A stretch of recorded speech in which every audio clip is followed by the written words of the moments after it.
మనం ఎవరో చెప్పినా విక్టరీ పీపుల్స్. మనం గుర్తుపెట్టుకోండి, విజయం మందే. ఆల్రెడీ గెలిచేసిన ట్యాగ్ వేసుకుని తిరుగుతున్నాం. ఆల్రెడీ ఆ విక్టరీని తెచ్చింది ఎవరో తెలుసా? అన్న అనేవాడు, మైకింగ్ నా రాజు ఇచ్చాడు. ఆ ట్యాగ్ వేశారు మన మీద, ఆ ట్యాగ్ వేసారు. రేపు పొద్దున్న మళ్ళీ ఈ విక్టరీని ఎవరు చూడబోతున్నారంటే నేను, నువ్వు, మనం అందరం.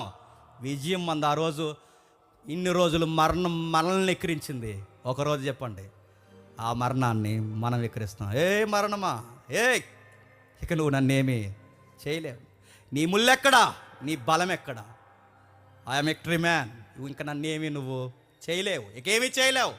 ఆ రోజు మరణపు పాట పాడతామంట, మరణాన్ని ఎక్కిరించే పాట పాడతామంట అంటున్నాడు. చూడండి, విజయం. అందుకే మనం ఎవరని చెప్పినా ఓడిపోయిన వాళ్ళం కాదు, పిరుకోలం కాదు. చెప్పండి, ఆల్రెడీ గెలిచిన వాళ్ళం. మళ్ళీ చెప్తున్నాను, గెలిసాం. మళ్ళీ ఒకరోజు గెలవబోతున్నాం. ఈ కుళ్ళిపోయిన దేహాల నుంచి మళ్ళీ తిరిగి లేవబోతున్నాం. ఈ ప్రమాదాలకు గురైన దేహాల నుంచి మళ్ళీ సజీవంగా లేవబోతున్నాం. ఈ రోగాలకి నిలయమైన ఈ దేహాల నుంచి తిరిగి లేవబోతున్నాం. ఒక నూతన శరీరంగా లేస్తాం. ఆ రోజు విక్టరీ సాంగ్ పాడుతాం. ఆ సాంగ్లో ఫస్ట్ లైన్ ఏంటి చెప్పనా? ఓ మరణమా, ఇక నువ్వు మమ్మల్ని ఏమీ చేయలేవు. చిన్నోడిని తింటున్నావు, పెద్దోడిని తింటున్నావు, డబ్బున్నోడిని తింటున్నావు, డబ్బు లేనోడిని తింటున్నావు, చదువున్నోడిని తింటున్నావు, చదువు లేనోడిని తింటున్నావు, అందరినీ తింటున్నావు. ఈరోజు మేము చెప్పండి, నేను తినేస్తాం అంటామంట. ఎవరిని? మరణాన్ని. ఆ పవర్ వస్తుంది. ఆ రోజు అంటే పవర్ వస్తుంది. నిజంగా మీరు చూడండి, బ్యూటిఫుల్గా ఉండే ఫ్యామిలీ, చక్కగా నడిచే ఫ్యామిలీ, సడన్గా అందులో ఆ కుటుంబ యజమాని చచ్చిపోయాడు అనుకోండి, ఆ ఫ్యామిలీ ఏమైపోతుంది చెప్పండి? కొలాప్స్. మొత్తం అయిపోయింది ఆ ఫ్యామిలీ. అంతే. కుటుంబాలను చిదిమేస్తుంది, ఉద్యోగాలను చిదిమేస్తుంది, సంపద చిదిమేస్తుంది. దాని పేరు మరణం. కానీ ఒకరోజు ఆ మరణాన్ని చెప్పండి మనం చిదిమేస్తాం, తొక్కేస్తాం, దాని మీద ఎక్కి పాట పాడతాం. ఒక నూతన యుగంలో అడుగులు వేస్తాం. ఇన్నిటికి రుజువులు ఏంటయ్యా జేమ్స్ అని అడిగితే దానికి రుజువులు చెప్పండి. మైకింగ్ చెప్పండి. మన రాజు, ఆయన ప్రసంగంలో నాకు నచ్చిన మాటలు రాశాను. నా రాజుగా జన్మించాడు. ఆయన యూదుల రాజు, ఆయన ఇశ్రాయేలు రాజు, ఆయన నీతికి రాజు, ఆయన యుగాలకు రాజు, ఆయన పరలోకపు రాజు, రాజ్యానికి రారాజు, ప్రభులకు ప్రభు, రాజులకు రాజు. He is my king, Jesus of Nazareth. అది ఆయనే కాదు, నువ్వు నేను, మనమందరం మన రాజు కోసం ప్రకటించాలి. ఇంకేం చెప్పాడు?